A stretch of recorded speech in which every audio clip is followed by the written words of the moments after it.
नमस्कार दोस्तों। आज हम आपको गरुड़ पुराण के अनुसार मृत्यु के बाद आत्मा की यात्रा के बारे में बताने जा रहे हैं। यह सफर उतना ही रहस्यमयी है जितना हमारे जीवन का अंतिम सत्य, मृत्यु।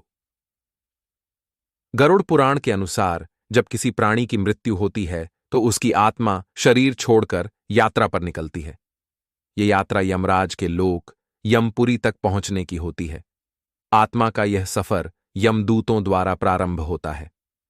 मृत्यु के बाद आत्मा को 13 दिन का समय मिलता है। इस दौरान आत्मा अपने कर्मों का फल भुगतने की प्रक्रिया में होती है। आत्मा कुछ दिनों तक अपने प्रियजनों के पास रहती है, उन्हें देखती है और अपने कर्मों का चिंतन करती है।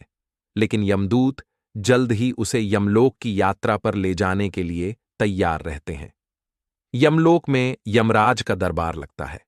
यहां चित्रगुप्त द्वारा आत्मा के सारे कर्मों का लेखा जोखा प्रस्तुत किया जाता है। अगर आत्मा ने अच्छे कर्म किए हैं तो उसे स्वर्गलोक का मार्ग मिलता है, लेकिन पापों से भरी आत्मा को नरक में भेजा जाता है। गरुड़ पुराण के अनुसार नरक में आत्मा को उसके पापों के अनुसार दंड दिया जाता है। कुछ को आग में जलाया जाता है तो कुछ को दुष्ट प्राणियों द्वारा कष्ट दिया जाता है। जितने बड़े पाप उतनी बड़ी यातना। इस यात्रा में पिंडदान का विशेष महत्व है। पुत्रों द्वारा किया गया पिंडदान आत्मा को यमलोक तक पहुंचने में मदद करता है।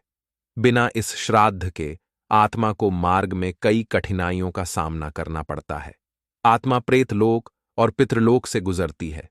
यदि आत्मा अत्यधिक सांसारिक इच्छाओं से जुड़ी होती है तो उसे प्रेतलोक में भटकना पड़ सकता है। अंत में जो आत्माएं अच्छे कर्म करती हैं उन्हें स्वर्ग में अमृत और सुखों का अनुभव होता है। गरुड़ पुराण में आत्मा की मुक्ति को सबसे बड़ा आशीर्वाद माना गया है। स्वर्ग में आत्मा को दिव्य सुख मिलता है, जबकि नरक में यातनाएं भोगनी पड़ती हैं। लेकिन अंततः सभी आत्माएं अपने कर्मों के अनुसार मोक्ष की प्राप्ति करती हैं, जिससे वे पुनर्जन्म के चक्र से मुक्त हो जाती हैं। तो दोस्तों, मृत्यु के बाद आत्मा का यह सफर हमें जीवन में अच्छे कर्म करने की प्रेरणा देता है। गरुड़ पुराण के ये महत्वपूर्ण ज्ञान हमें याद दिलाते हैं कि हमारे कर्म ही हमारी आत्मा की दिशा तय करते हैं। अगर आपको यह वीडियो पसंद आई हो तो हमारे चैनल को सब्सक्राइब करना ना भूलें और ऐसी ही आध्यात्मिक जानकारी के लिए जुड़े रहें।